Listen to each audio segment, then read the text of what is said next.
Hello everyone, how are you all. विधिक शिक्षा के सेगमेंट में आपके साथ हूं मैं, आपका मित्र मनमोहन जोशी। आज हम बात करेंगे PIL के बारे में। जी हां, PIL जिसका फुल फॉर्म है पब्लिक इंटरेस्ट लिटिगेशन, या जिसे हिंदी में कहा जाता है जनहित याचिका, या शॉर्ट फॉर्म में इसे जहिया कहते हैं। तो जनहित याचिकाएं क्या होती हैं, जनहित याचिकाएं कैसे दायर की जाती हैं, जनहित याचिकाओं से संबंधित कुछ प्रश्नों और उसके उत्तरों को आज हम जानेंगे इस ब्रीफ लेक्चर में। तो जुड़ जाइए हमसे, हेडफोन ऑन कर लीजिए और सुनिए आज के इस लेक्चर को।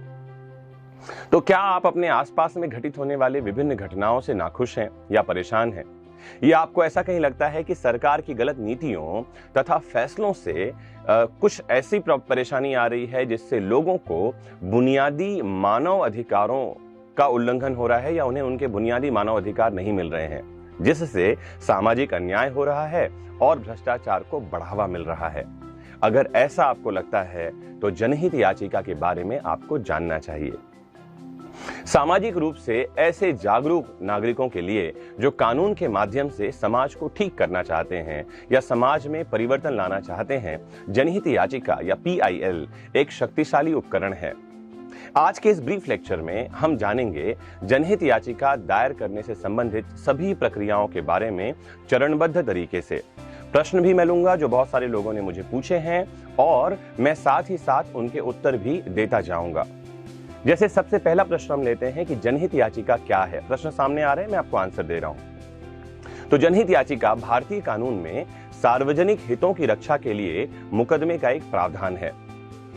सामान्य अदालती याचिकाओं से अलग इसमें यह आवश्यक नहीं होता कि पीड़ित पक्ष स्वयं अदालत में उपस्थित हो। यह किसी भी नागरिक या स्वयं न्यायालय द्वारा पीड़ितों के पक्ष में दायर किया जा सकता है। जी हां, स्वयं न्यायालय भी संज्ञान ले सकता है और नागरिकों में से कोई भी इसे कोर्ट में ला सकता है।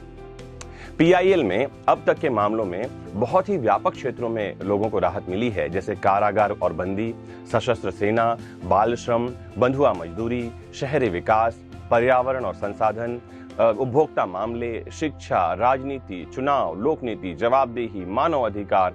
ऐसी कई क्षेत्र हैं जिससे संबंधित जजमेंट आए हैं और जिन्होंने समाज में परिवर्तन लाया है। न्यायिक सक्रियता और PIL का विस्तार बहुत हद तक समांतर रूप से हमारे देश में हुआ है। जनहित याचिका का मध्यम वर्ग ने सामान्यतः स्वागत ही किया है और इसका समर्थन भी किया है। यहां यह बात ध्यान में रखने की जरूरत है कि जनहित याचिका भारतीय संविधान या किसी भी कानून में परिभाषित नहीं है। यह सुप्रीम कोर्ट के संवैधानिक व्याख्या से व्युत्पन्न हुआ है। इसकी उत्पत्ति का श्रेय सुप्रीम कोर्ट को जाता है। इसका कोई अंतर्राष्ट्रीय समतुल्य भी नहीं है, ध्यान रखिए, और इसे एक विशिष्ट भारतीय अवधारणा के रूप में ही देखा जाता है। इस प्रकार की याचिकाओं का विचार सबसे पहले अमेरिका में आया था। जैसा कि मैंने कहीं पढ़ा, वहां इसे सामाजिक कार्यवाही याचिका कहा जाता है। यह न्यायपालिका का आविष्कार है और न्यायाधीश निर्मित विधि है, ऐसा कहा जाता है। भारत में जनहित याचिका के जनक जस्टिस PN भगवती माने जाते हैं। इसे अंडरलाइन कर लें, नोट कर लें। जस्टिस PN भगवती जनहित याचिकाओं के जनक माने जाते हैं, क्योंकि उन्होंने जनहित याचिकाओं की स्वीकृति हेतु बहुत सारे नियम बनाए थे। उन्होंने कहा था पोस्ट कार्ड लिखकर भेज दीजिए, उसे भी याचिका माना जाएगा। कुछ नियम ऐसे हैं कि पहला, जैसे आप समझें कि लोकहित से प्रेरित कोई भी व्यक्ति या संगठन इन्हें ला सकता है। दूसरा, कोर्ट को दिया गया पोस्ट कार्ड भी, जैसा मैंने थोड़ी देर पहले बताया, याचिका मानकर स्वीकार किया जा सकता है। तीसरी महत्वपूर्ण बात यह है कि कोर्ट को यह अधिकार है कि वह इस याचिका हेतु सामान्य न्यायालय शुल्क भी माफ कर दे। जी हां, कोर्ट बिना शुल्क के भी आपकी याचिका स्वीकार कर सकता है। फिर एक महत्वपूर्ण बात यह है कि यह राज्य के साथ ही निजी संस्थानों के विरुद्ध भी लाई जा सकती है। अब हम समझते हैं कि जनहित याचिकाओं या PIL के लाभ क्या हैं। तो सबसे पहली बात तो यह है कि इस तरह की याचिकाओं से जनता में स्वयं के अधिकारों तथा न्यायपालिका की भूमिका के बारे में चेतना बढ़ती है। यह मौलिक अधिकारों के क्षेत्र को विस्तृत करता है, उनको विस्तारित देता है। इससे व्यक्ति को नए नए अधिकार मिलते हैं, जैसा कि हमने पिछले कुछ वर्षों में देखा है। ऐसी याचिकाएं कार्यपालिका और विधायिका को उनके संवैधानिक कर्तव्य करने के लिए बाधित करती हैं। साथ ही PIL भ्रष्टाचार मुक्त प्रशासन को सुनिश्चित करने की दिशा में एक बड़ा कदम है। तो ये तो हमने समझा PIL के लाभ। अब जैसा कि लोग मुझे प्रश्न पूछते रहते हैं कि सर जनहित याचिका कैसे दायर किया जा सकता है, इसका अधिकार किसे है। तो आप इस बात को समझें कि कोई भी भारतीय नागरिक जनहित याचिका दायर कर सकता है। एक ही शर्त है कि इसे निजी हित के बजाय सार्वजनिक हित में दायर किया जाना चाहिए। मतलब यदि कि कोई मुद्दा अत्यंत सार्वजनिक महत्व का है तो कोई भी न्यायालय ऐसे मामले को स्वतः संज्ञान में ले सकता है या कोई भी व्यक्ति ऐसे मामले को न्यायालय में उठा सकता है। आपको यह भी जानकारी दे दूं कि न्यायालय स्वयं ऐसे मामलों को स्वीकार कर वकील की नियुक्ति कर सकती है। फिर प्रश्न आता है जनहित याचिकाएं कौन से कोर्ट में दायर की जानी चाहिए। तो आपको यह भी जान लेना चाहिए कि जनहित याचिकाएं केवल और केवल सुप्रीम कोर्ट यानी सर्वोच्च न्यायालय या हाई कोर्ट यानी उच्च न्यायालय में ही दायर किया जा सकता है, संविधान के अनुच्छेद 32 और 226 के तहत। मैं रिपीट कर दूं, सुप्रीम कोर्ट या हाई कोर्ट में ही आप PIL लेकर जा सकते हैं। फिर एक प्रश्न आता है कि जनहित याचिकाओं को दायर करने के लिए प्रक्रिया क्या है।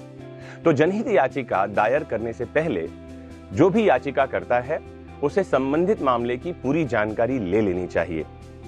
यदि जनहित याचिका कई व्यक्तियों से संबंधित है या पूरी सोसाइटी से या समुदाय से संबंधित है तो याचिकाकर्ता को उन सभी लोगों से परामर्श कर लेना चाहिए, उनको सहमति ले लेनी चाहिए।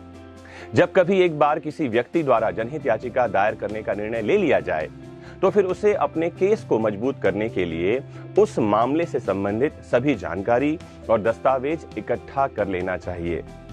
जनहित याचिका दायर करने वाला व्यक्ति खुद भी बहस कर सकता है। याद रखिए, बहुत जरूरी नहीं है कि आप वकील करें, लेकिन वकील को नियुक्त कर लेना ठीक माना जाता है क्योंकि वकील के पास कानूनी दांवपेच की जानकारी होती है और वो आपको सही सलाह दे सकते हैं। तो जैसा कि मैंने बताया, आप स्वयं अपनी याचिका में पैरवी कर सकते हैं या सुझाव अगर मुझसे पूछें तो ये दिया जाएगा कि कानून की जानकारी ले लें या किसी कानून के जानकार से सलाह ले लें।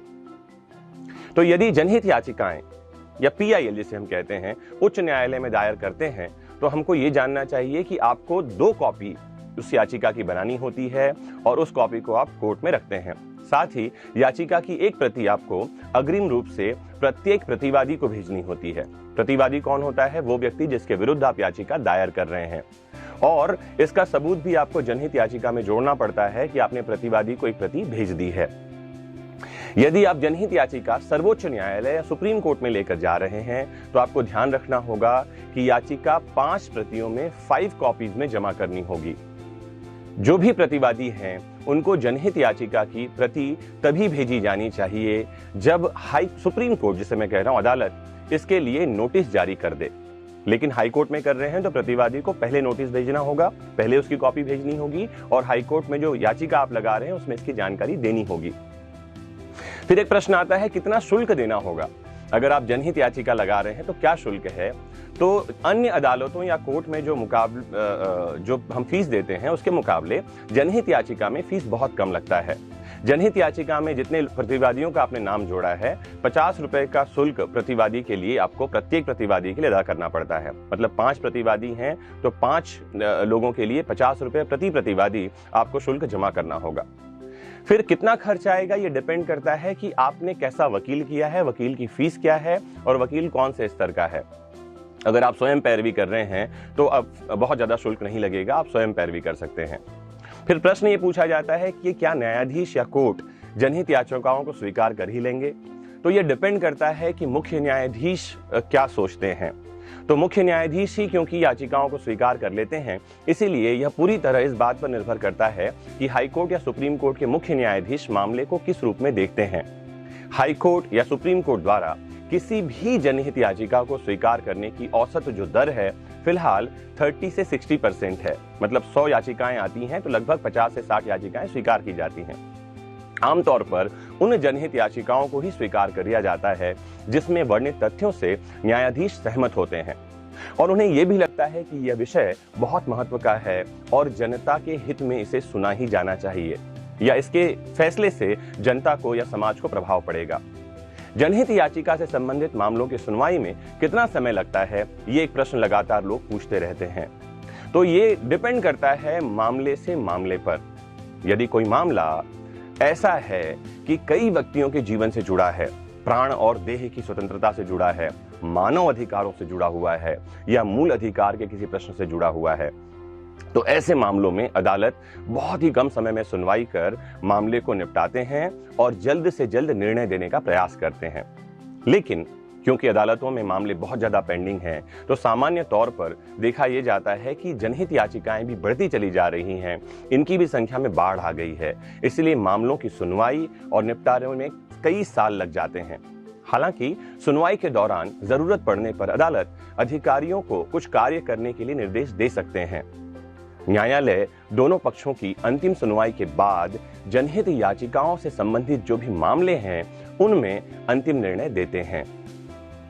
तो फ्रेंड्स, अभी आपने बहुत ही ब्रीफ में समझा जनहित याचिकाओं के बारे में कि जनहित याचिकाएं क्या होती हैं, कैसे दायर की जाती हैं और इससे संबंधित कौन सी बातें हैं जो आपको जानना चाहिए।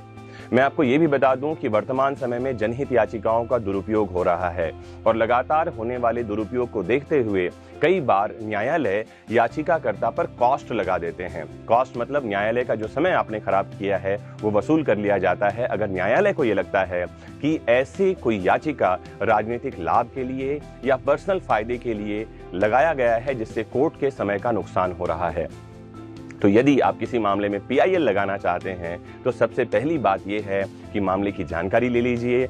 दूसरी बात यह है कि उस मामले का संबंध जनसाधारण से होना चाहिए, जनता के हित से होना चाहिए, उसमें आपका व्यक्तिगत लाभ नहीं होना चाहिए। तो आज के इस लेक्चर में इतना ही। मुझे उम्मीद है कि आज का ये लेक्चर आपको बहुत सारी जानकारी देकर गया होगा। अगर आप कुछ और जानना पूछना चाहते हैं PIL के बारे में तो जुड़े हमारे कमेंट बॉक्स में, या हमारे चैनल से जुड़ें विधिक शिक्षा से, फेसबुक पेज से जुड़ें facebook.com/विधिक शिक्षा, या सीधे आइए हमारे वेबसाइट पर www.vidikshikcha.com। आपने मुझे बहुत ध्यान से सुना, इसके लिए थैंक यू वेरी मच, धन्यवाद। फिर मिलते हैं किसी इंटरेस्टिंग टॉपिक के साथ आपके फेवरेट चैनल विधिक शिक्षा पर। जुड़े रहिएगा। Bye bye, take care, have a nice time.